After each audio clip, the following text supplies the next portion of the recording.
Bismillahirrahmanirrahim. Assalamualaikum warahmatullahi wabarakatuh.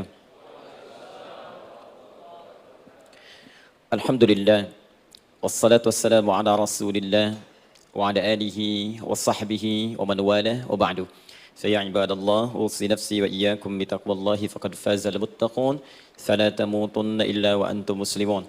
Faqala ta'ala, ya ayyuhalladzina amanu taqullaha haqqa tuqatih wa la tamutunna illa wa antum muslimun. Saudara-saudariku hadirin sekalian, terkhusus barangkali seluruh dari stakeholder PT Pertamina EP, khususnya Pak Nanang Abdul Manaf, sahabat kami. Beliau sempat bersama di Libya dulu, 3 tahun terakhir tidak berjumpa. Alhamdulillah, semoga beliau dan jajaran semuanya disehatkan oleh Allah Subhanahu wa taala. Pak Alfian, Pak Khalid, ya, dan seluruhnya, dan hadirin sekalian tanpa kecuali, saya bermohon pada Allah Subhanahu wa taala semoga kita senantiasa dirahmati, diberkahi dan dimudahkan oleh Allah Subhanahu wa taala. Alhamdulillah, kita baru saja menunaikan salat zuhur berjamaah. Semoga salat kita diterima oleh Allah Subhanahu wa taala. Ada 2 hal yang paling penting tentang salat ini yang ditekankan dalam Al-Qur'an. Pertama, kenapa salat begitu penting ditunaikan? Karena ia akan menjadi pembeda antara Khalik dengan makhluk. Jadi kalau kita ingin bedakan Tuhan dengan hamba, maka di antara titik penting perbedaannya, kata Allah langsung, itu terletak pada aspek ibadah, khususnya sholat. Karena itu ketika Nabi Musa alaihi salam berkenan kemudian langsung diperintahkan oleh Allah, sehingga disebut dengan kalimullah yang diajak bicara, dan diperkenalkan tentang esensi ketuhanan Allah, maka disebutkan perintah langsung oleh Allah untuk menyembahnya dalam bentuk salat. Al-Quran surah ke-20 Taha ayat ke-14. Kata Allah, innani anallahu la ilaha illa ana fa'budni wa aqimis salata li dzikri. Ya Musa, tidak ada Tuhan kata Allah selain saya. Ya, maka jika engkau telah tahu saya Tuhan, bedanya Tuhan dengan makhluk, fa'budni, maka kewajiban engkau sebagai makhluk menyembah saya. Bagaimana caranya ya Allah, kata Musa? Kata Allah, wa aqimis salata, rahmatullah. Wa aqimis salata lidzikri. Maka cara menyembahku itu adalah dengan salat. Karena itu semua nabi dan rasul, bahkan sebelum Nabi Muhammad SAW, diperintahkan oleh Allah untuk mengajak umatnya seluruhnya untuk salat. Ya, Nabi Isa alaihi salam salat. Anda buka Quran surah 19 Maryam ayat 31 sampai 33. Nabi Ismail alaihissalam, ya kakeknya Nabi ke-29, salat. Bahkan meminta keluarganya salat. Quran surah ke-19 ayat 55. Wa kana ya'muru ahlahu bis-shalah. Nabi Zakaria, saudaranya Imran, salat. Quran surah ketiga, ya, ayat ke-38 sampai dengan 39. Ayat 39-nya tegas mengatakan, "Fanadathu malaika wa huwa qa'imun yusalli fil mihrab." Jadi kalau kita urutkan dari Nabi Muhammad SAW sampai Nabi Adam alaihissalam, semua menunaikan salat kepada Allah Subhanahu wa taala. Ya, Muhammad bin Abdullah bin Abdul Muttalib bin Hashim bin Abdul Manaf bin Qusay bin Murrah bin Kilab bin Ka'ab bin Ghalib bin Fihir bin Malik bin Nadar bin Kinana bin Khuzaimah bin Mudrikah bin Ilyas bin Nizar bin Mudar bin Ma'ad bin Adnan bin Addi bin Adri bin Muqawwam bin Nagur bin Tarikh bin Ya'rub bin Yasjub bin Nabit bin Ismail alaihissalam bin Ibrahim alaihissalam bin Azar atau bin Nahur bin Abir bin Kinan bin Arfakhshad bin Sam bin Nuh alaihissalam bin Mihlail Matushala bin Kinan bin Anwas bin Thith bin Adam alaihissalam. Dari Nabi Muhammad SAW sampai Nabi Adam semua salat. Coba ulangi. Nanti dalil singkatnya dari Quran surah keempat ayat 163, paling kiri sebelah atas di mushaf. Inna auhayna ilaika kama auhayna ila Nuhin wan nabiyyin min ba'di. Muhammad, apa yang kami telah wahyukan kepadamu sudah pernah pula kami sampaikan kepada Nuh alaihissalam dan nabi-nabi setelahnya. Kenapa tidak disebutkan Adam sebelumnya? Karena Adam itu nabi bukan rasul. Nabi diberikan risalah untuk pribadi dan kalangan dekatnya, rasul diberikan risalah tugas untuk mengajak umat. Kenapa Nabi Adam bukan rasul? Karena zaman Nabi Adam belum ada umat. Siapa yang mau diajak? Ya? Ini bagian pertama. Jadi kalau kita hari ini masih mendapat kesempatan sholat, alhamdulillah, ini artinya sampai hari ini kita masih benar-benar manusia. Kan kalau ada orang yang kemudian tidak mau beribadah apalagi sholat, terkhusus ketika dia beriman, maka penting dipertanyakan, masihkah ada iman dalam dirinya? Karena itu kata Allah dalam Al-Quran surah ke-8 ayat yang kedua, aku akan perdengarkan namaku sehingga ketika disebutkan itu kita bisa menguji adakah getaran iman dalam jiwa kita. Quran surah 8 Al-Anfal ayat kedua. Innamal mu'minuna alladzina idza dzukirallahu wajilat qulubuhum. Sungguh orang yang masih punya iman itu, kalau diperdengarkan nama Allah kepadanya, akan ada getaran dalam jiwanya. Karena itu setiap hari 5 kali diperdengarkan nama Allah. Untuk menguji di jiwa kita masih ada iman tidak? Bahkan dari bangun tidur, bayangkan waktunya dibagi sempurna persis. Dari mulai subuh baru bangun, menjelang ke siang, mau berakhir siang ke sore, sore pindah ke maghrib, hilang kemudian muncul gelap malam. 5 kali persis, dibagi waktu. Diperdengarkan untuk menguji, kira-kira setelah subuh siang masih ada nggak iman? Sore masih ada nggak? Ya Allahu Akbar, Allahu Akbar. Karena itu kalau iman masih ada melekat di jiwa kita, demi Allah saya katakan, begitu kita mendengar suara azan, pasti hati kita akan mengatakan, Allahu Akbar, Allahu Akbar. Wih, sudah azannya. Pernah begitu? Ya, walaupun mungkin setelah selesai, La ilaha illallah, baru azan, belum qomat. Ya, itu normal, gak apa-apa. Yang penting iman masih ada. Nah, ini menunjukkan ada getaran dalam jiwa. Satu itu. Yang kedua, ini yang jarang dimanfaatkan teman-teman. Jadi seringkali sholat dimaknai pada ibadah formal bagian pertama saja. Adapun yang keduanya, ini yang jarang digali. Padahal sekali saja dalam sehari, itu 5 kali Allah menunggu kita. Ternyata sholat itu satu-satunya wasilah ibadah yang disebutkan dalam Al-Quran untuk langsung memohonkan semua kebutuhan yang kita rasakan. Bahkan sebelum kita diminta sholat, itu kalimat pertamanya bukan ibadahnya. Kata Allah, kau punya masalah apa? Sedang butuh apa? Sedang punya problem apa? Buka Quran surah kedua Al-Baqarah ayat ke-45 sampai 46. Paling kanan pertengahan di usad. Wasta'inu bis-sabri was-salah. Perhatikan kalimatnya, indah sekali. Ya Allah menempatkan sholatnya bagian kedua. Kata Allah, wasta'inu, hei hambaku, jika kalian punya persoalan dalam kehidupan, maka, perhatikan kalimatnya baik-baik, wasta'inu, mintakan solusinya kepadaku. Jadi kalau sedang punya masalah, bukan bikin status, gak akan selesai. Sedang eksplorasi minyak, gak keluar-keluar, bikin status. Duh, susah sekali yang ngebornya, gak akan selesai. Jalan macet, bikin status. Jakarta macet, ya gak akan selesai.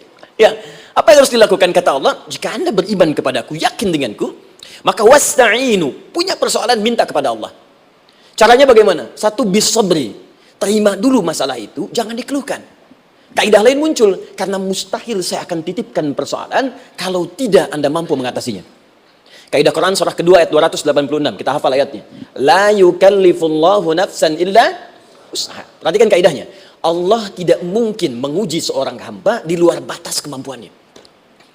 Jadi kalau kita sedang punya ujian di rumah kah, pekerjaan kah, kehidupan sosial kah, sebesar apapun ujian itu, kata Allah, memang karena anda yang sanggup. Kalau nggak sanggup gak akan diuji. Di ujian itu berbanding lurus dengan kemampuan. Mustahil seorang hamba diuji di luar batas kemampuannya. Jadi kalau anda sekarang pun sedang punya masalah sebesar apapun, kata Allah, memang cuma kamu yang sanggup, yang lain tidak. Maka jangan mengeluh.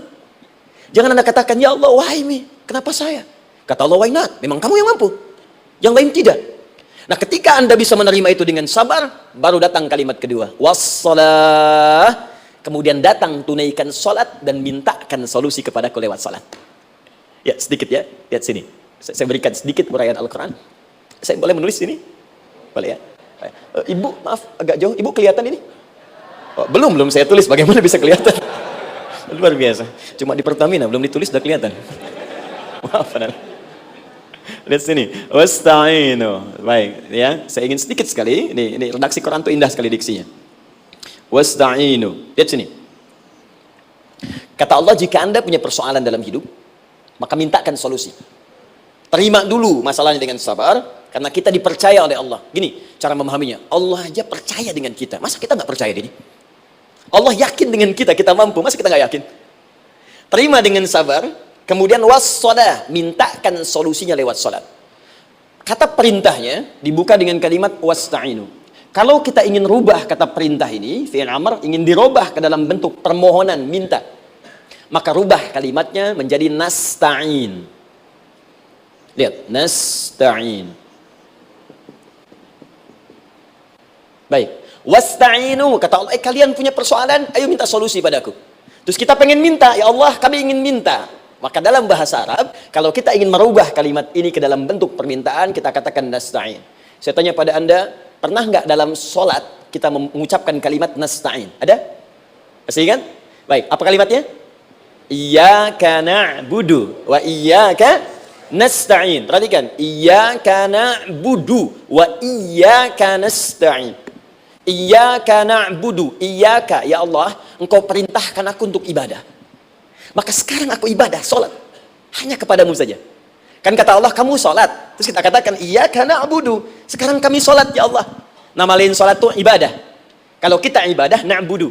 Dari mana tahunya nama lain salat ibadah? Quran surah ke-20 ayat ke-14. Fa'budni wa aqimis salata li dzikri. Ibadah kepadaku caranya salat. Maka saat salat kita katakan iyyaka na'budu. Ya Allah, engkau perintahkan aku untuk ibadah, sekarang aku ibadah. Wa iyyaka nasta'in. Dan sekarang aku sedang punya persoalan ya Allah. Aku punya masalah. Aku punya problem. Dan aku yakin hanya engkau yang pasti akan menyelesaikannya. Ketika Anda mengatakan iyyaka nasta'in, perhatikan hadis qudsinya. Hadisnya qudsi. Ya. Al-Imam Al-Bukhari meriwayatkan, Imam Muslim meriwayatkan, An-Nasa'i meriwayatkan dari sahabat Abu Hurairah radhiyallahu taala anhu. Ada lagi yang dari sahabatnya Anas bin Malik. Perhatikan kalimatnya. Idza qala al-'abdu iyyaka na'budu wa iyyaka nasta'in, jika hambaku dalam salatnya benar membacanya, benar dari awal salatnya sampai dengan kalimat iyyaka na'budu wa iyyaka nasta'in, ya Allah, sekarang aku ibadah kepadamu dan sekarang aku punya persoalan. Aku mohonkan solusi darimu. Kata Allah, hadza baini wa baina 'abdi. Ini perjanjian antara aku dengan hambaku. Wali 'abdi, hadisnya qudsi, wali 'abdi, kalau hambaku benar salatnya sampai kalimat ini, masa'alah, apapun yang dia minta sekarang aku akan kabulkan. Aku akan kabulkan. Pertanyaan saya, berapa di antara kita yang salat sampai detik ini ribuan kali ruku dan sujud yang memanfaatkan momentum ini untuk memohon? Siapa di antara kita yang ketika salat memohon kepada Allah solusi? Jangan-jangan selama ini sholat itu hanya menjadi formalitas saja. Takbir, ruku, sujud, salam, selesai. Takbir, ruku, sujud, salam, selesai. Padahal Allah sudah menunggu hambaku, kamu itu punya masalah apa? Makanya setiap waktu dibagi 5 supaya hidup kita ringan. Subuh ke zuhur punya masalah, zuhur sholat. Begitu kita mohon, tuntas masalah itu. Zuhur ke asar punya persoalan, asar sholat. Dijawab oleh Allah, tuntas persoalan itu. Karena itu semua nabi dan rasul, bahkan orang soleh, ketika punya persoalan dalam hidupnya, even itu hanya menulis karya ilmiah, maka mereka akan memulai dengan sholat dan minta kepada Allah Subhanahu Wa Taala. Teman-teman kenal Nabi Zakaria? Bagus. Baik, di sana belum tulis, sudah kelihatan. Sini kenal Nabi Zakaria, alhamdulillah. Tapi nggak apa-apa. Saya ke Sukabumi Pak, ada yang kenal Fir'aun. Kenal Fir'aun, kenal, bagus. Tapi Sukabumi hubun dunia, suka itu hubun, bumi itu dunia. Baik, teman-teman, Nabi Zakaria itu diuji oleh Allah, maaf, belum punya keturunan. Dan semua nabi punya ujian. Jadi jangankan kita, nabi aja yang jelas surganya punya ujian. Ya, Anda pernah sakit, Nabi Ayub sakitnya lebih parah dari kita. Ya, Anda di keluarga belum ada keturunan, Nabi Zakaria pernah lebih daripada kita. Sampai rambutnya memutih, fisiknya sudah letih, dan menurut medis, maaf sekali, istrinya divonis tidak mungkin punya keturunan, monofus dan mandul, mustahil. Secara klinis gak mungkin, secara medis tidak mungkin. Maka Allah tunjukkan satu isyarat yang sangat luar biasa. Jika Anda mendapati situasi makhluk mengatakan ini mustahil dan sudah angkat tangan, ini tanda pertama dari Allah, langsung tinggalkan pendapat manusia, langsung memohon kepada Allah. Maka turunlah beritanya di Quran surah ketiga Ali Imran ayat 38 sampai 39. Paling kanan sebelah atas di mushaf. Sekarang perhatikan kalimatnya, saya mau sambungkan dengan Al-Fatihah tadi. Hunalika da'a Zakaria rabbah. Di mihrabnya Nabi Zakaria salat bermohon kepada Allah. Qala rabbi habli min ladunka dzurriyyatan thayyibah. Kemudian ia berdoa, Rabbi habli, ya Allah yang maha memberi tanpa batas. Ini adab pertama, kalau teman-teman mau berdoa, sebut nama Allah sesuai dengan hajat kebutuhan kita. Itu yang disebut dengan al-asma'ul husna. Di asma'ul husna itu bukan nama-nama indah yang sekedar dihafal, bukan.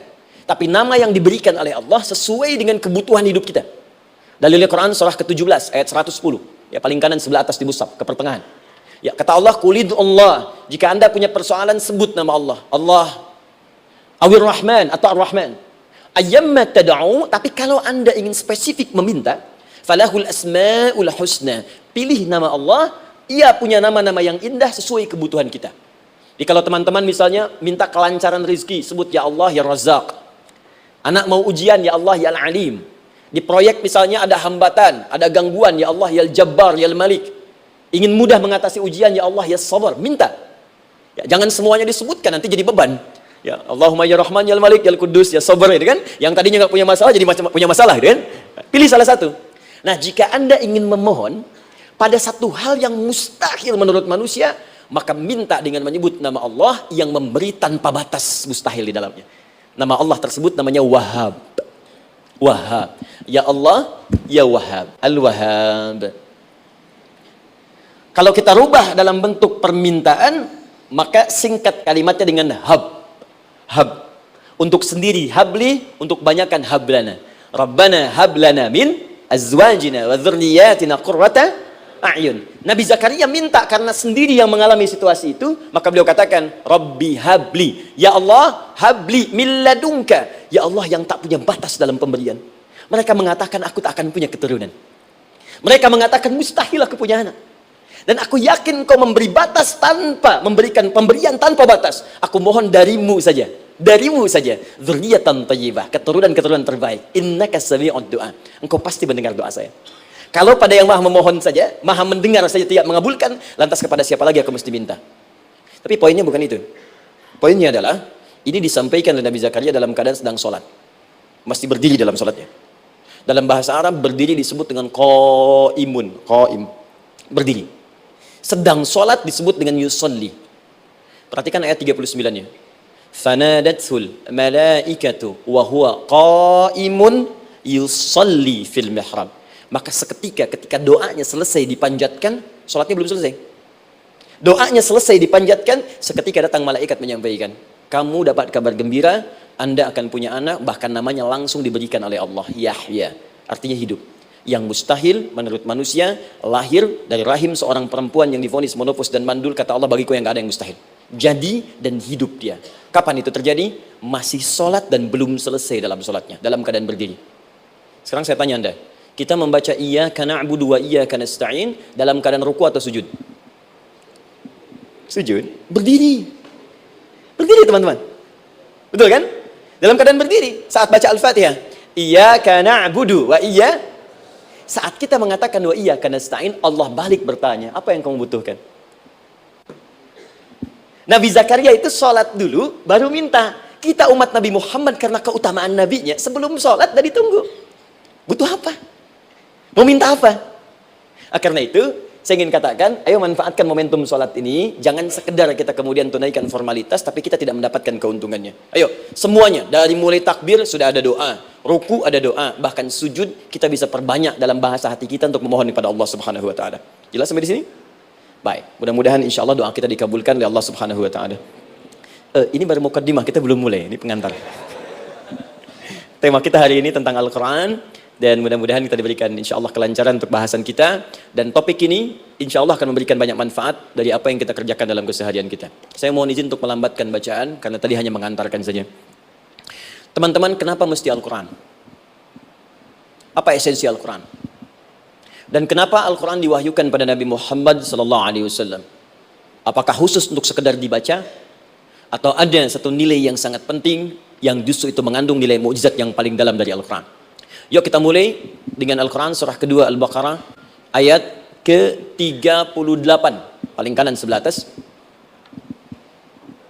Disambungkan dengan Quran surah kedua ayat 185, paling kiri pertengahan di mushaf. Quran surah kedua ayat 38 dengan Quran surah kedua ayat 185. Saya mulai dari kisah Nabi Adam, saya pelan-pelan. Nabi Adam saat diciptakan oleh Allah, kemudian diberikan informasi bahwa beliau akan bertugas di bumi, beraktivitas di bumi. Disampaikan di Quran surah kedua ayat 30, paling kiri sebelah atas. Wa idh qala rabbuka lil malaikati inni ja'ilun fil ardi khalifah. Kata Allah, dan pelajari, ingat ketika kami menyampaikan pada para malaikat, kami akan menugaskan satu makhluk, manusia namanya Adam, di bumi tugasnya. Untuk menjalani hidup di bumi. Nah, secara singkat, setelah Nabi Adam turun ke bumi di awal masa bersama Sayyidah Hawa, ya alaihi wassalam, maka ternyata bersamaan dengan turunnya Adam dan Hawa ke bumi itu, mereka berdua dibekali petunjuk. Yang dengan petunjuk itu, ini yang dahsyat. Allah jamin semua aktivitas hidupnya, dari mulai yang sederhana sampai yang kompleks, pasti jika diikuti petunjuk ini, dia akan senang menjalaninya, dan akan tenang mendapatkan hasilnya. Ya, perhatikan kalimatnya. Quran surah kedua ayat 38. Fokus. Qul nahbitu minha jami'a. Kata Allah, sekarang tiba saatnya. Adam, Hawa, turun kalian ke bumi. Kalau setan kita tinggalkan aja ya. Ini kita bahas Adam dulu. Turun kalian semua ke bumi. Fa imma ya'tiyannakum minni huda. Maka nanti sejak kalian tiba di bumi itu, aku akan turunkan satu petunjuk disebut dengan hudan namanya. Hudan. Fokus.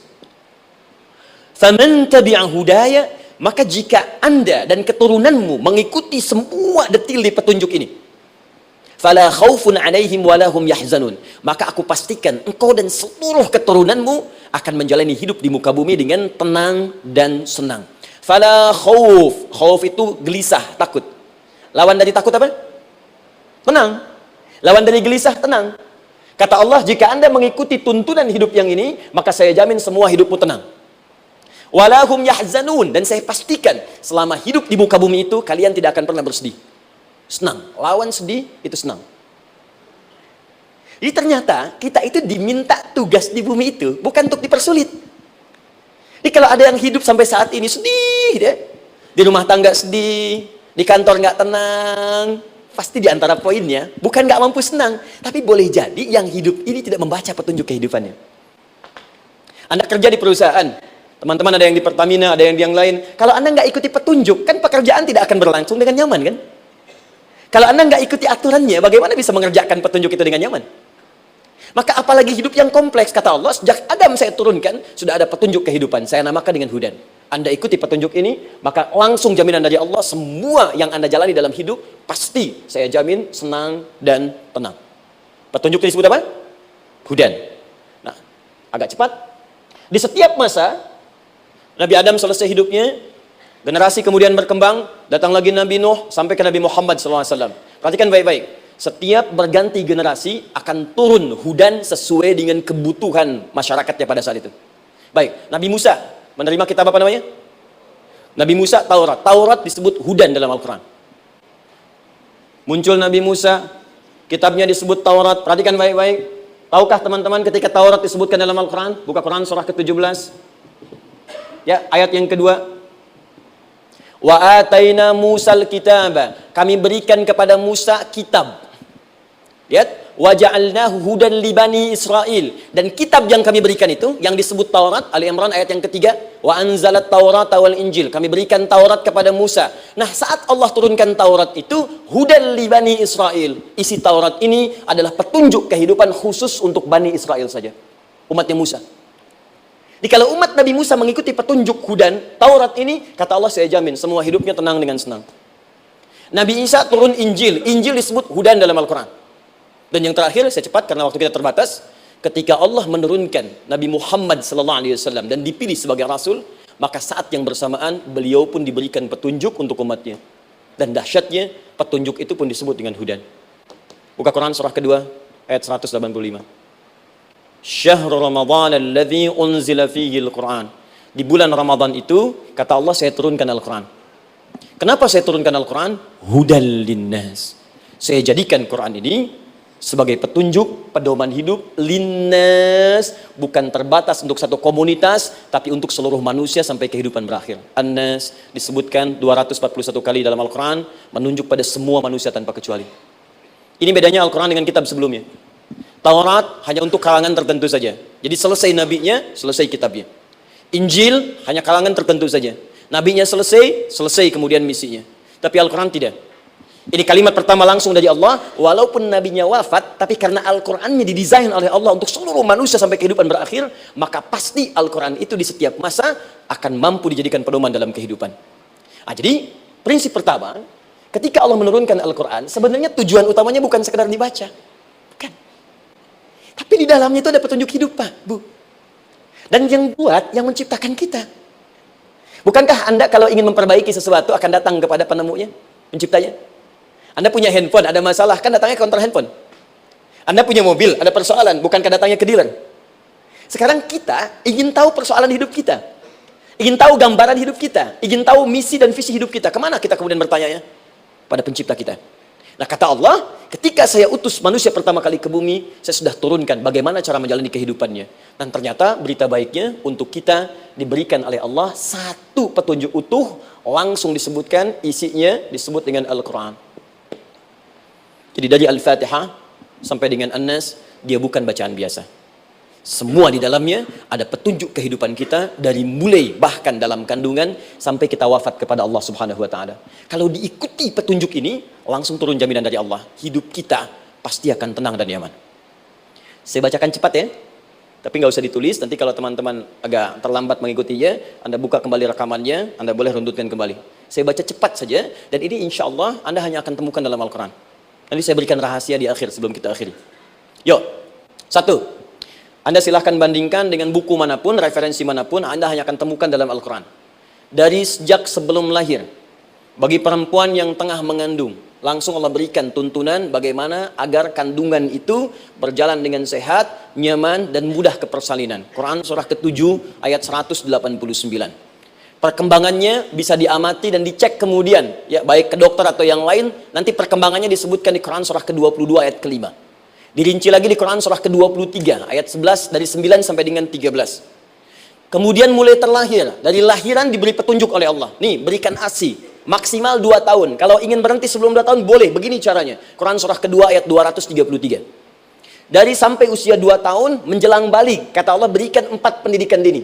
Ini turunannya disebutkan 1 2 3 4. Jika Anda ajarkan ini, maka anak ini akan tumbuh 1 dekat dengan Allah, 2 dijamin taat pada orang tuanya, 3, dia akan baik dengan lingkungannya, dan 4, dia akan bertahan dalam kebaikan sampai dia dewasa. Quran surah ke-31 ayat 13 sampai dengan 19. Usia 7 tahun, ya mulai dia balik misalnya, dia akan mulai belajar. Bagaimana cara belajar yang baik supaya cepat paham, gampang mengerti. Turun Quran surah ke-9 ayat 122. Amalannya di Quran surah 96 ayat yang pertama. Kemudian rinciannya diturunkan di Quran surah kedua ayat 282 di ujung ayatnya. Lalu bagaimana mencari sekolah yang bagus, majlis yang baik, guru-guru yang baik, diturunkan Quran surah ke-58 ayat ke-11.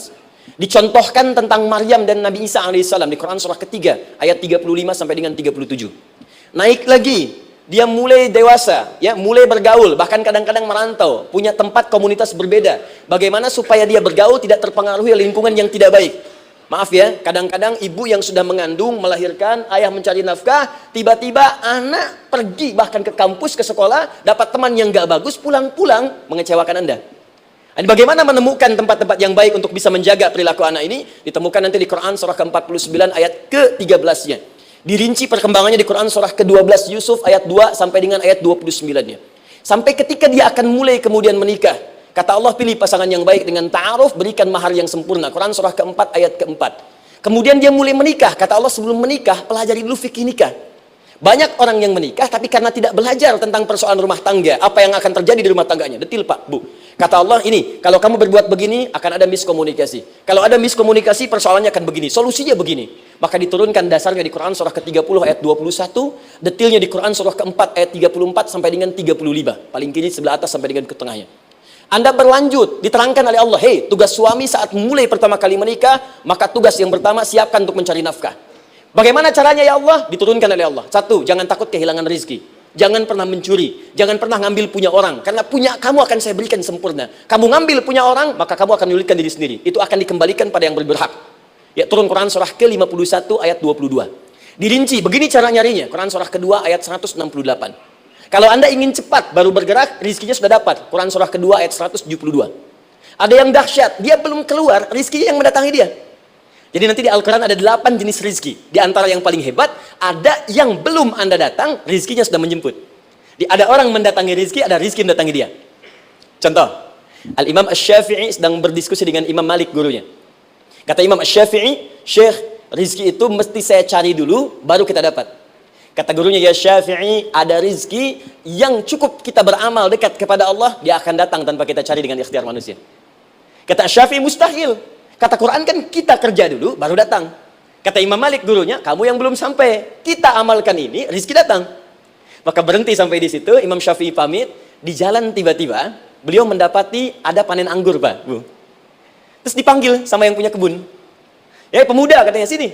Mau bantu nggak? Kalau kamu bantu, kami berikan anggurnya.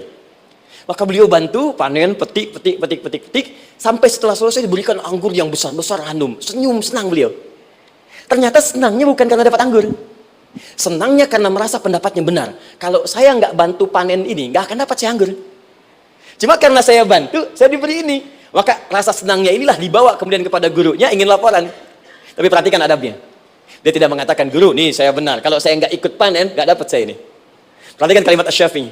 Guru, tadi saya di jalan, dipanggil oleh pemilik kebun, ikut panen anggur. Begitu saya bantu, saya diberikan anggur ini. Beliau tekankan dengan kalimat yang kencang pada kalimat, begitu saya bantu, saya dapat anggur ini.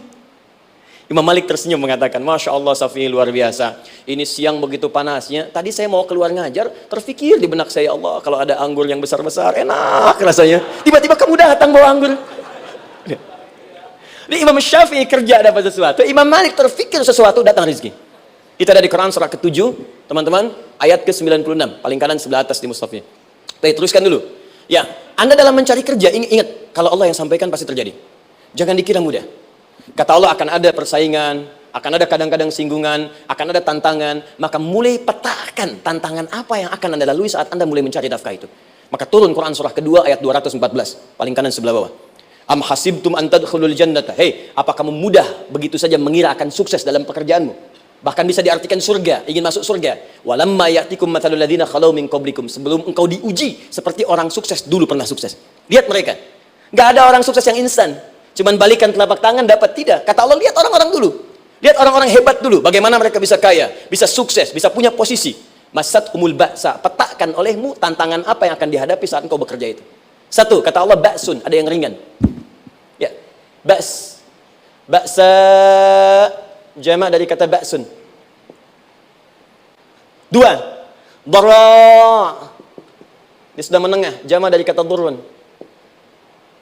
Tiga, zilzal. Ini yang paling tinggi puncaknya. Jadi kalau Anda sudah mendapatkan ini, yakinlah, berarti Anda akan mendapatkan posisi yang tinggi. Karena mustahil orang besar diuji dengan ujian yang kecil. Zilzal, ini bagian ketiga. Ba'sa, ba'sun, mulai. Kira-kira tantangan-tantangan ringan apa saja yang akan Anda hadapi? Ya, kalau saya contohkan misalnya dengan contoh yang lain singkat, Anda mau ke masjid, ingin konsisten, mulai hijrah, ingin dekat dengan Allah, tiba-tiba yang tadinya nggak mau ke masjid, mulai ke masjid, diuji dengan hujan. Hujan kecil, rintik-rintik, shower. Begitu hujan, orang Arab mengatakan kalau hujannya bisa lewat tanpa payung pun, orang Arab mengatakan la ba'sa. La ba'sa ini ringan. Orang kita sambungin, labas. Dari bahasa Arab, lewat. Nah, jadi kalau Anda mau berangkat nih, siap bekerja, siap hadapi tantangan. Baru mau lewat hujan kecil, berarti itu tantangan kecil kita lewati. Macet, petakan, cari jalan yang kemudian sempurna, jalan yang kosong, buka Google-nya, buka Waze-nya, buka map-nya, cari. Jadi kalau pada yang kecil aja belum kita lewati, bagaimana mendapatkan yang besar? Anda mau ke masjid, dikasih hujan kecil, mau berangkat gak jadi. Papa, kenapa gak jadi? Hujan mah, kan ada payung, takut riak. Tuh. Setelah itu dara, maaf, tantangan fisik. Kadang-kadang mulai ke fisik, mulai mengganggu. Ya, maaf, dirincikan kemudian oleh Al-Quran. Turun Quran surah ke-21 ayat 87 sampai 88, kisah Nabi Yunus alaihissalam. Yunus beraktivitas, bekerja, bukan berarti nggak ada tantangan. Kadang-kadang dibawa, kadang-kadang diusir, kadang-kadang Anda dapat misalnya proyek, kadang-kadang sudah mulai masukkan tender, tiba-tiba gagal, diserobot orang, kadang-kadang orang yang dapat, Anda yang ngajukan, itu biasa. Kata Allah itu biasa, bukan cuma Anda, yang lain pun ada. Bukankah Allah ajarkan kisah Sayyidah Hajar alaihissalam dengan Ismail? Bukankah bolak-balik naik Safa Marwah, kadang di atas, kadang di bawah, kadang lihat peluang sampai Marwah ternyata bukan air. Terkadang Anda yang bekerja, tim yang lain yang mendapatkan karena kerja keras Anda, bisa jadi terjadi. Bukankah yang kerja keras Hajar yang dapat Ismail? Mungkin Anda yang konsep, yang dapat minyaknya orang lain. Mungkin Anda yang kerja, kan yang suksesnya teman Anda, gak ada masalah. Dan itu kemudian akan bermanfaat bagi Anda. Tidak mungkin setiap keringat yang keluar dari diri kita mustahil, kecuali akan melahirkan manfaat yang kembali pada diri kita. Tantangan. Tapi yang paling dahsyat, ini yang nggak ditemukan di sebagian referensi yang kita baca. Ketika Allah menjelaskan semua tahapan-tahapan tantangan ini sampai ke puncaknya zilzal. Zilzal itu kalau bahasa sekarang gempa. Ada ujian yang menggoncang hati kita. Ketika Anda kerjakan, ya Allah, tantangannya dahsyat. Kenapa mesti saya, ya Allah? Kok nggak selesai-selesai, ya Allah? Itu wajar, teman-teman, itu biasa. Kata Allah, orang dulu saja mengatakan, mata nasrullah, kapan ini selesai? Berbahagialah kalau teman-teman sudah mendapatkan tantangan puncak yang paling tinggi ini artinya Allah sedang mempersiapkan Anda menjadi orang besar di kemudian hari. Dan cara mengatasinya diturunkan Quran surah ketiga ayat 142, paling kiri sebelah atas. Perhatikan dahsyatnya. Yang pertama diterangkan tantangannya, yang kedua dijelaskan cara mengatasinya. Saya mau berhenti sampai di titik ini, nanti saya terangkan cara berinteraksi dengan Al-Quran. Ya, perhatikan baik-baik. Kata Allah, jika kelak engkau sudah bisa memetakan tantangan ini, maka siapkan solusi untuk mengatasinya. Ayatnya dibuka dengan kalimat yang sama persis. Saya pernah sampaikan teori ini di dua perusahaan besar di Indonesia. Yang pertama, ada satu perusahaan, karena ini direkam saya nggak sebutkan perusahaannya, perusahaan otomotif besar, sedang turun gratis, kemudian juga ada inflasi yang tinggi. Terus saya terangkan teori Quran. Dia praktekkan berhasil, Pak. Padahal saat itu saya presentasi di depan non-muslim. Non-muslim. Selesai se-Indonesia dikumpulkan, saya bedah tentang ini. Dan mereka berhasil. Sampai sekarang naik lagi. Yang kedua sama, ini direkturnya juga non-muslim. Tapi nggak apa-apa, kita diskusi. Dan mau mendengar teori ini. Dan praktekkan, naik. Ya, dulu di satu perusahaan minyak juga, sedang turun, karyawan semua dikumpulkan, lalu kita bahas tentang ini, kita terangkan. Yang ini yang paling menarik dari Al-Quran. Kalimatnya sama persis. Quran surah ketiga, ayat 142. Am hasibtum an tadkhulul jannata. Apa Anda duga akan begitu mudah mendapatkan kesuksesan dalam hidup? Tolong fokus baik-baik. Jangan selalu mengartikan jannah dengan surga. Karena asal kata jannah itu artinya kesuksesan, kebahagiaan yang belum tampak. Surga, kenapa disebut dengan jannah? Karena itu puncak kebahagiaan kita yang belum nampak sekarang. Ya, saya kasih rahasia ya.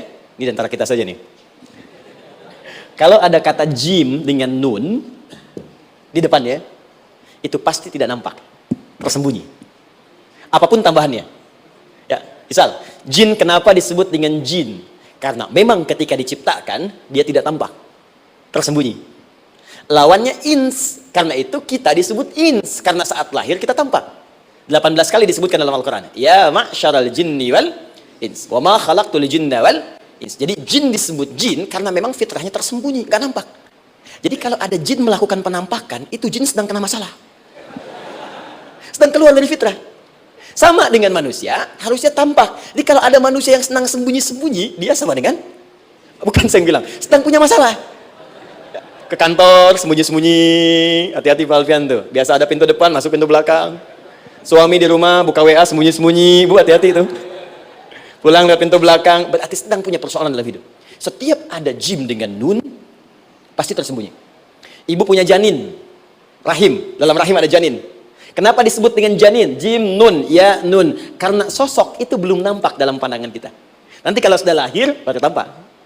Jannah, kenapa disebut jannah? Karena belum tampak dalam pandangan kita, nanti kelihatan. Karena itu dalam Al-Quran, kata jannah itu tidak dikhususkan dengan surga. Tidak dikhususkan dengan surga. Kadang-kadang menunjuk aspek kesuksesan yang belum tampak. Anda mau ngubur minyak, minyaknya belum tampak, belum kelihatan. Anda mau kerja, ya hasilnya kan belum tampak, baru ikhtiar sekarang. Karena itu orang Arab disebut kaya kalau mereka mendapatkan kebun yang tak tampak sebelumnya. Kebun anggur, bukan kurma, kalau kurma banyak. Kebun anggur, ada apel, ada jeruk, sampingnya ada sungai-sungai, disebut dengan jannah. Ya, kalau punya unta, nggak kaya di Arab, biasa. Karena yang kelihatan padang pasir, unta, hitam, merah, biasa. Tapi kalau sudah punya kebun anggur, yang sulit di padang pasir ada kebun, itu baru disebut kaya. Karena itu orang Arab kadang mengartikan jannah dengan aspek kesuksesan yang belum tampak. Diartikan dengan kebun anggur, kebun apel, dan macam-macamnya. Perhatikan, am hasibtum an tadkhulul jannah. Apa Anda duga ingin sukses itu begitu mudah? Sukses jadi tidak. Walamma ya'lamillahu alladhina jahadu minkum wa ya'lamas sabirin. Perhatikan baik-baik. Sebelum Allah memastikan pada diri Anda terdapat dua hal yang paling utama untuk mengatasi tantangan tadi. Satu, jahadu. Kesungguhan, serius. Jadi kalau mau sukses, mesti serius. Kerja serius, cintai pekerjaan Anda. Ya, belajar anak-anak serius, pastikan belajar dengan serius. Jangan cuma anak-anak duduk paling belakang, nggak pernah nanya, kadang ngantuk, pulang, ujian, besoknya mau ujian, baru belajar. Ya, sistem SKS, sistem kebut. Ya, kadang-kadang sejam, Bu, Pak. Saya pernah ada orang di luar ngadu waktu di Libya, Ustadz, gimana ini orang Indonesia? Kenapa? Saya belajar 3 bulan, besok mau ujian. Teman antum orang Indonesia pinjam catatan saya baru semalam, dia dapat 8, saya 7,5. Saya bilang, Anda belum tahu sistem SKS itu. Baik, ya. Tapi itu bukan solusi. Begitu ujian selesai, ilmu lupa. Itu poinnya. Jadi kalau hanya sekedar ilmu dipakai untuk ujian, pada prakteknya nggak akan terpakai. Ini banyak anak sekolah sekarang hanya belajar untuk ujian saja.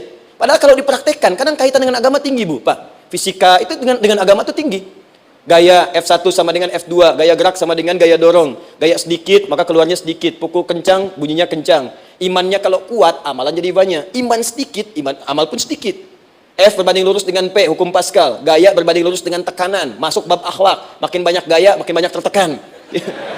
Nah itulah. Gaji 5 juta, gaya 10 juta, kan? Ini serius. Serius. Di divisi apapun Anda, saya sepekan lalu lah, takziah ke tempatnya yang Habibie, terus diminta tausiah di sana.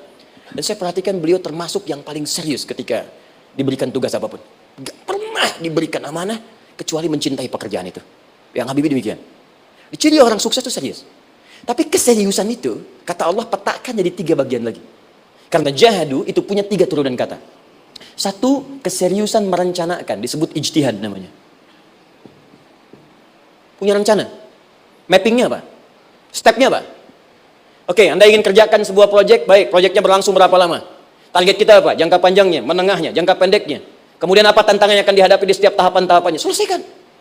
Bahkan saking pentingnya tahap perencanaan ini ditunjukkan oleh Allah langsung lewat sholat. Teman-teman masih ingat sholat pertama yang kita kerjakan setiap hari, sholat apa namanya? Subuh. Apa artinya subuh? Tuh, ini masalahnya. Ini kata Al-Quran sendiri ya, kata Al-Quran sendiri. Nanti akan ditemukan orang yang ibadah tidak paham apa yang dikerjakan dan dilakukan dalam ibadahnya. Contoh sholat. Kata Allah akan ada orang sholat yang saat sholat tidak mengerti apa yang dia baca dan dia lakukan dalam sholatnya. Jujur tanyakan pada diri kita. Sampai detik ini, dari sekian ribuan kali ruku dan sujud, berapa persen bacaan sholat yang kita pahami?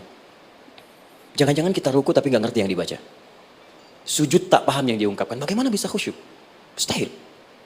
Maka kembali ke sini. Kenapa sholat pertama itu disebut dengan subuh? Teman-teman, ternyata semua nama sholat dari subuh sampai isya, plus bacaan dan gerakan dari takbir sampai salam, itu bukan sekedar gerakan semata. Semua ada artinya, ada maknanya. Dan diajarkan oleh Nabi langsung. Subuh disebut dengan subuh. Ada 2 kata. 1, fajar. Quran surah ke-17 ayat 78. Inna Qur'an al-fajri kana mashhuda. Kedua, subuh di surat At-Takwir. Was-subhi idza tanaffas. Kenapa disebut fajar? Fajar itu pancaran positif, pancaran kebaikan. Jadi kalau yang baik disebut fajar. Kalau yang jelek disebut fujur.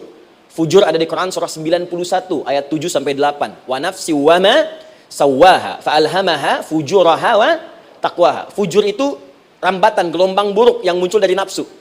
Ya, ditembuskan ke elemen tubuh kita. Misal gini. Tiba-tiba pengen marah.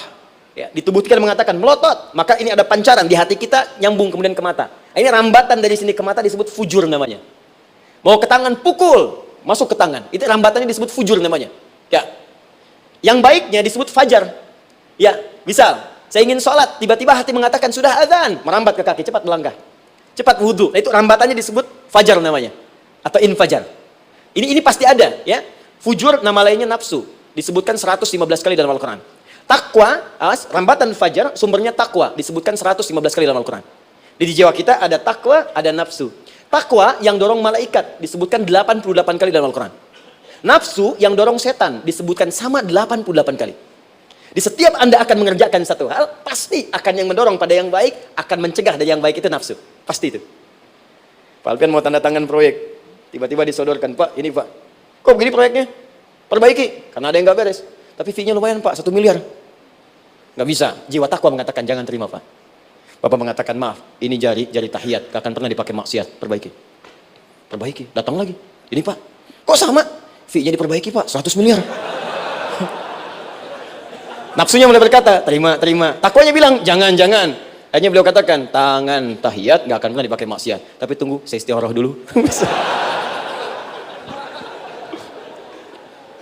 Nah, waktunya, ini salatnya disebut fajar. Kenapa disebut fajar? Karena saat kita tidur, terus dengar suara azan, Allahu Akbar, maka memancar dari iman kita rambatan untuk merespon suara itu, bangun kita untuk menunaikan sholat. Waktunya disebut subuh. Kenapa disebut subuh? Dari kata asbah. Asbah itu artinya yang siap dengan rencana. Ya, orang Islam tuh nggak ada yang bangun dari tidurnya kecuali punya rencana jelas yang akan dieksekusi dari itu. Makanya sebelum kita bekerja mengeksekusi itu, kita datang menghadap Allah supaya Allah berikan kemudahan di setiap aktivitas kita. Coba lihat manajemen Nabi. Bukankah sebelum tidur beliau istighfar dulu? Dirinci pekerjaannya. Dicatat yang akan dikerjakan besok, istighfar 70 kali, 100 kali. Sehingga dengan istighfar saat tidurnya tenang. Coba kita biasakan. Ada yang baca Quran, ada yang istighfar. Kalau nggak percaya silahkan cek. Begitu Anda lakukan, tidurnya enak. Besoknya rencana itu sudah siap. Makanya ketika bangun, siap jam 7 mau kemana, jam 8 ada di mana, jam 12 kerjakan apa. Sebelum mengerjakan itu, datang kepada Allah, sujud, ya Allah, saya punya rencana ini tolong mudahkan. Begitu caranya. Itu yang disebut dengan subuh. Nah, sekarang kembalikan, peta hidup kita mau seperti apa ke depan? Ijtihad. Yang kedua, kalau sudah jelas konsepnya, visinya sudah ada, maka jihad. Yang kedua, jihad. Jihad itu eksekusinya, aksinya, actionnya, perjuangan fisiknya. Rencananya apa? Tahajud malam nanti. Bismillah. Jam berapa? 2:30. Baik, yuk kita mulai rencanakan. Eksekusi rencananya. Bagaimana cara kita bangun 2:30? Pasang alarm. Jam berapa alarm dipasang? 3 kali. Pertama 1:30, kedua 2:4, ketiga jam 2 lewat 1/4. Baik. Alarm pertama untuk mematikan alarm kedua. Alarm kedua matikan alarm ketiga. Ketiga siap-siap. Baik. Siap bangun. Jihad. Ini penting ya, jihad itu jangan dipersempit maknanya kepada situasi peperangan saja, tidak. Banyak jihad itu luas sekali medannya. Karena jihad itu perjuangan fisik. Dan maaf sekali, dalam konteks perang pun bukan menyerang orang. Tapi membela diri saat diserang. Di Islam itu bukan agama ekspansi. Cek di sejarah, nggak ada Islam menyerang. Yang ada itu membela diri saat diserang. Atau saat orang lain dizalimi dan kita diminta untuk terlibat, kita membantu. Ini bukan dalam konteks sekarang yang banyak dibincangkan, tembak orang, bom orang, nyerang orang, bukan. Itu waktu kejadian bom Tamrin itu pertama, saya di Lampung posisinya. Itu begitu meledak, tuar. Pertanyaan pertama Pak di Balista nih, Ustaz, apakah bom di jalan Tamrin termasuk jihad fisabilillah? Saya bilang, Pak, sependek pengetahuan saya, jihad fisabilillah itu jihad di jalan Allah, bukan di jalan Tamrin. Kaidahnya beda. Nah, misal mencari nafkah itu jihad. Cari nafkah jihad. Quran surah keempat ayat 34, paling kiri sebelah atas. Tugas pertama ketika menikah, kata Allah, ar-rijalu qawwamuna 'alan nisa. Setiap lelaki itu diminta oleh Allah untuk mengatur bagian rumah tangganya. Jadi pemimpin di rumah tangganya. Ya bima faddalallahu ba'dahum 'ala ba'din, karena diberikan kemampuan untuk memimpin. Di pemimpin itu ada di suami. Dan ciri khas pemimpin, Bu, biasanya ciri khas pemimpin apa, Bu? Bukan tegas, bukan. Ciri khas pemimpin itu tidak mau dipimpin. Makanya kalau ada sesuatu, masukkan lewat usulan, jangan beri saran. Kalau saran susah, itu pemimpin. Baik, tapi yang paling luar biasa kata Allah, perhatikan kalimatnya indah sekali. Wa bima anfaqu min amwalihim. Saya berikan tugas untuk mencari nafkah. Ketika seorang lelaki bertugas mencari nafkah, ingat ya, konteks apapun, kalau perempuan nanti bekerja bukan nafkah poinnya. Bisa hobi, ya, bisa aktivitas, tapi nafkah kalau sudah menikah itu ada pada suami. Perempuan tidak. Kalaupun tidak dilarang perempuan bekerja, tidak. Sayyidah Aisyah mengajar, ada yang para sahabiah jadi perawat, ya, ada yang pengajar. Banyak dulu sahabat Nabi yang perempuan mengajar. Ya, kan ada pelajaran-pelajaran khusus perempuan. Ya, ada bagian perawat, ada dokter. Ini kan yang ngandung perempuan, masa yang perisa laki-laki? Ya, ada bagian perempuan tertentu. Itu silahkan bekerja boleh, tapi nafkah laki-laki. Begitu lelaki meniatkan pekerjaannya karena Allah untuk mencari nafkah, itu setiap langkahnya jihad fisabilillah. Wafat, syahid. Maaf ya, apakah selama Anda bekerja sudah diniatkan ibadah? Jangan-jangan cuma kerja aja. Kalau cuma kerja, apa bedanya Anda dengan yang belum beriman? Anda wafat juga. Kerja di gedung yang sama, berangkat menemukan kemacetan yang sama. Apa bedanya iman kita dengan yang lain? Satu, kita pasti wafat, pasti pulang. Dan kita nggak bisa pilih, ya nggak bisa pilih. Antum bisa duluan, saya belakangan mungkin. Atau ditukar, saya belakangan, Anda duluan mungkin. Atau memang saya bisa duluan, ya duluan menyolati Anda. Oke, paham ya? Jadi ibu di rumah jihad, Bu, pada anak, perawat, mengandung itu sudah jihad. Jadi kalau wafat dalam proses saya melahirkan atau sedang mengandung itu syahid. Itu jelas nggak ada perbedaan pendapat. Anak-anak yang sekolah niatkan ibadah, Bu, Pak. Mohon maaf ya, mesti ada bedanya. Iman kita di rumah mesti itu terpancar kepada anak-anak. Ajarkan mereka sekolah yang baik. Pilih sekolah yang mengajarkan sholat, mengajarkan baca Quran. Sekarang banyak kok. Fisikanya bagus, Qurannya bagus, kimianya bagus, sholatnya juga bagus. Cari. Kalau bisa dunianya bagus, akhirat bagus, kenapa hanya pilih dunia saja? Siapkan. Itu jihad. Terakhir, tidak mudah mengeksekusi ini, pasti ada tantangan yang ketiga, namanya mujahadah. Mujahadah. Tantangan mengatasi gejolak jiwa. Kadang-kadang malas, capek, ya, belum eksekusi dilakukan, sudah berdebat pada yang tidak penting, sehingga tidak menghasilkan kesimpulan. ragu-ragu, khawatir, maka atasi semua itu. Turun Quran surah kedua ayat 216. Kutiba alaikumul qitalu wa huwa kurhul lakum. Kalau engkau sedang tidak nyaman, maka perangi ketidaknyamanan itu jika engkau ingin mendapatkan kesuksesan yang telah engkau cita-citakan. Asa an takrahu syai'an fa huwa khairul lakum. Boleh jadi apa yang engkau tidak rasakan sekarang, engkau rasakan gak enak, gak nyaman, di balik itu Allah sedang siapkan sesuatu yang lebih baik untukmu. Wa asa an tuhibbu syai'an fa huwa syarrul lakum. Mungkin yang engkau harap-harap sekarang, boleh jadi itu belum baik untukmu sekarang. Allahu ya'lamu wa antum la ta'lamun, karena Allah lebih tahu masa depan, engkau pikiranmu pendek sampai di sini saja. Maka teman-teman sekalian, kembalikan lagi, tidak pernah Anda akan temukan dalam Al-Quran kecuali bimbingan hidup yang semuanya nyata. Silahkan cek. Itu baru pekerjaan. Belum ibu di rumah, ibu capek merawat anak, kadang mengeluh, kadang nangis. Turun Quran surah ke-17 ayat 23. Kadang-kadang ada beda pendapat dengan suami, Quran surah ke-4 ayat 34 sampai 35. Masalah kondangan saja, Pak, bisa beda pendapat. Ya. Ya, Pak, kan ada family gathering malam. Mama pakai baju apa ya? Hijau apa yang biru? Masya Allah, kata Anda biru bagus, mah. Kata Mama kayaknya hijau deh, Pak. Tuh. Nanya tapi udah punya jawaban. Ya, bagus kalau dipakai, begitu keluar kuning.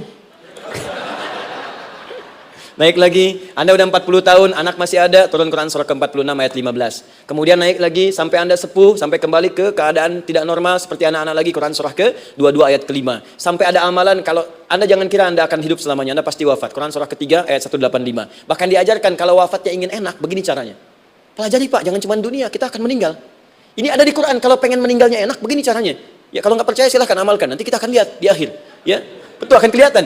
Quran surah ke-89 ayat 27 sampai 30. Kalau kalian nggak pelajari ini, silahkan kata Allah, saya berikan yang ini yang kedua sambil dipukulin malaikat. Quran surah ke-8 ayat ke-50. Sampai di alam kubur dijelaskan, kalau nanti Anda wafat, Anda pindah ke alam kubur, kalau ingin di kuburnya terang, nyaman, banyak rezekinya, lakukan amalan Quran surah ke-3 ayat 169 sampai 172. Tapi kalau Anda abai, Anda akan seperti Firaun dulu. Tiap pagi sampai petang ditampakkan neraka. Quran surah ke-40 teman-teman sekalian disampaikan oleh Allah langsung ya, dari ayat 45 sampai 46 ya. Sampai terjadi kiamat disampaikan Quran surah ke-75. Sampai dihisab, ada yang masuk surga tanpa hisab. Quran surah kedua ayat 25. Ada yang masuk neraka tanpa hisab. Ada. Kan yang kita tahu surga aja. Masuk neraka tanpa hisab ada. Quran surah 18 ayat 99 sampai dengan 100. Sampai disebutkan surga yang paling indah nomor 1 bersama Nabi dan orang-orang soleh. Jadi kalau Anda masuk sini, tetangga Anda semua Nabi. Ya, depannya Nabi Ibrahim, belakangnya Nabi Musa misalnya, samping kiri Nabi Yusuf, ya, samping kanan Nabi Muhammad SAW. Itu cuma 3 golongan. Orang soleh, para syuhada, orang-orang jujur dalam kehidupan dunianya. Jadi kalau Anda jadi pekerja yang jujur, taat kepada Allah, Anda berpotensi masuk surga bersama semua Nabi dan Rasul yang pernah diutus. Ya. Baik, itu ada di Quran surah keempat, ayat ke-69.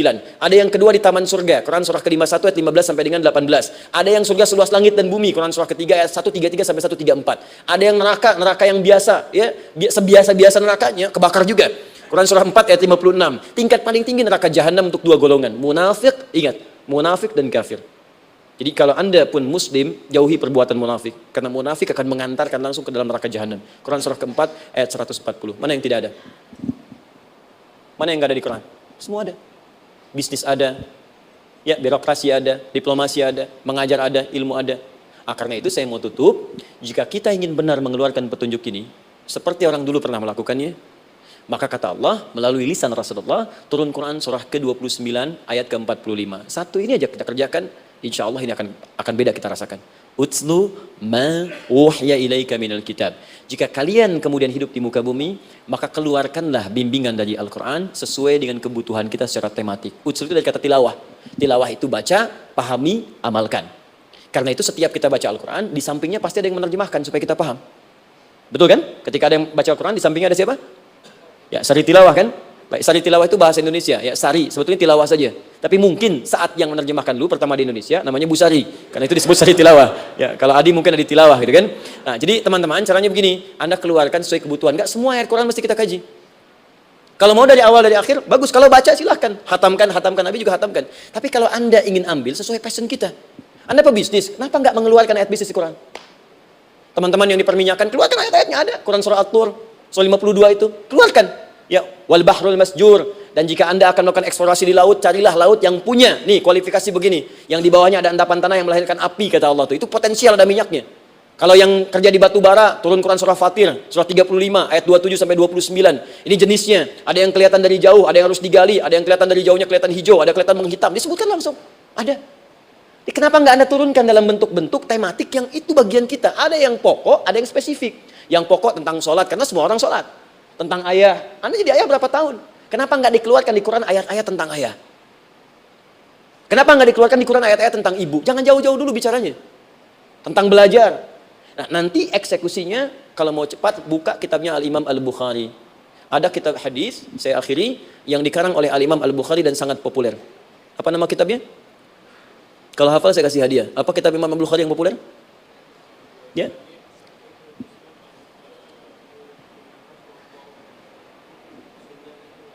Baik, Anda saya kasih hadiah umrah. Baik. Insyaallah. Januari awal, insyaallah ada yang kami hadiahkan umrah dari atlet peraih Asian Games. Ya, Anda boleh ikut nanti. Ya, ada juga saya senang saya cinta dengan bangsa ini. Jadi ada peraih Asian Games medali emas yang kemarin, itu akan kita berangkatkan umrah semua peraih medali emasnya. Nanti gelombang pertamanya bulan Januari. Ya, 2020 nanti sekitar 3 bulan lagi, insyaallah Anda nanti akan mengikuti. Ada juga nanti dari kalangan Polri, ada TNI juga yang akan ikut dan saya sertakan. Baik. Al-Jami As-Sahih Al-Musnad Al-Mukhtasar min umuri Rasulillah sallallahu alaihi wasallam wa sunanihi wa ayyami. Itu namanya. Ayo ulangi. Disingkat Sahih Al-Bukhari. Kenapa saya bacakan lengkap? Bukan karena singkatannya, tapi banyak orang sekarang baca buku, baca kitab hanya langsung ke isinya. Padahal setiap ulama ketika menuliskan judul kitabnya, itu pasti ada petunjuk di dalamnya. Kata Imam Al-Bukhari, Al-Jami As-Sahih, kitab ini saya buat sebagai petunjuk umum miniatur kehidupan Nabi yang bisa kita ambil hikmahnya sekarang. Jadi kalau kita pengen tahu bimbingan Nabi di masa lalu, supaya kita terapkan sekarang, buka kitab saya ini. Semuanya mustad bersambung kepada Nabi. Sahih saya pastikan, saya teliti satu-satu. Al-Mukhtasar, saya persingkat, gak bertele-tele. Nah ini poinnya. Min umuri Rasulullah SAW wa sunani wa ayyamihi. Ini semua pekerjaan Nabi selama 24 jam. Secara singkat saya tutup dibagi 97 pembahasan. Setiap 97 pembahasan, satu babnya itu berisi bimbingan hadis-hadis Nabi. Di situ ada bab tentang bisnis, kitabul tijarah. Bab tentang ilmu, kitabul ilmi. Bab bahkan tentang sakit, kalau pengen cepat sembuh apa? Kitabul marid. Bab tentang pemerintahan, kitabul imarah. Bab tentang penguatan iman, supaya naik gak turun-turun, kitabul iman. Anda tinggal pilih profesi apa, cari Sahih Al-Bukhari, harganya murah. Maaf, dibandingkan pulsa Anda pun masih murah kitab Al-Bukhari. Ya, beli 4 jilid cuma 350.000 yang bahasa Arab saja. Ya, kalau mau terjemahan, cari terjemahannya. Ya, dapatkan itu, keluarkan babnya sesuai profesi kita. Itu ketika dibuka kitab ini, yang pertama muncul ayat Quran dulu. Ini ayatnya, ini hadisnya. Ini ayatnya, ini hadisnya. Teman-teman gak usah baca semuanya, keluarkan passion Anda apa, di situ belajar. Sebulan saya belajar ini, besok saya pindah lagi. Sebulan topik ini, besok ke topik yang lain lagi. Saya kira insya Allah, kalau itu kita terapkan dengan baik, maka Al-Quran akan hidup dalam seluruh aktivitas kita, dan mudah-mudahan keberkahan akan diturunkan oleh Allah Subhanahu Wa Taala. Ya, tidak cukup dengan amin, mulai dulu. Ya, mulai dulu, petakan dulu, eksekusi dulu. Saya kira itu yang saya sampaikan. Anda punya hak dan kewajiban. Hak Anda sudah dapatkan dan kewajiban kita semua untuk kembali beraktivitas. Saya mengucapkan terima kasih atas undangan dari pihak Pertamina untuk Anda seluruhnya. Saya ingin tanya, kalau jamaah di sini ada berapa kurang lebih? Kurang lebih yang rutin 500. 500 ada 550. Baik, nanti saya hadiahkan mushaf sebanyak 550. Ya, dan itu nanti setiap ada kajian atau zuhur salat Anda bisa baca di sini, baca mushafnya. Kemudian yang kedua, saya nanti berikan buku untuk bacaan. Ya, itu buku yang saya berikan insyaallah tentang manusia. Jangan-jangan selama ini kita jadi manusia, kita tidak tahu mau kemana kita. Ya, itu saya keluarkan dari Al-Quran langsung, seperti apa Allah menerangkan tentang kemanusiaan kita. Saya juga hadiahkan sejumlah yang sama, 550. Nanti satu orang bisa mendapatkan satu-satu. Dan terakhir barangkali, mau hafal Quran? Oh mau, baik. Alhamdulillah. Alhamdulillah. Saya berikan mushafnya yang spesial. Nanti kita mulai dengan 10 juz dulu ya. Nanti saya berikan At-Taisir yang 10 juz. Itu ada mudah untuk bisa menghafal Quran. Mulai dari 10 juz dulu, nanti bisa disempurnakan. Saya berikan 550 Quran khusus untuk dijadikan sebagai hafalan. Nanti cara menghafalnya bisa dibuka saja di YouTube. Nanti di situ ada cara kami menjelaskan. Dan bulan depan kita ada karantina akbar. Jadi menghafal Quran dalam 30 hari. Alhamdulillah angkatan pertama sudah selesai. Ada yang hafal 24 hari, 23 hari. 30 juz, bukan juz 30 ya. Ada yang 30 hari. Ya, ada juga. Sekarang sedang gelombang kedua. Mudah-mudahan di Pertamina ini juga insya Allah dalam proses bekerja ada juga yang menghafal dan hafal Quran insya Allah ya.